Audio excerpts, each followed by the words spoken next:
Bwana ndugu yangu kwanza kula gwara kwanza ndugu. Aisee vipi? Safi bwana.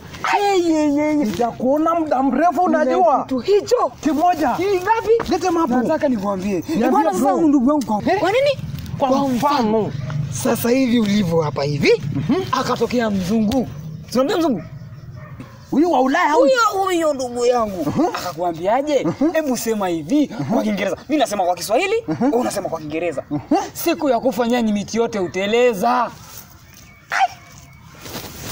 Siku ya kufa nyani miti yote uteleza.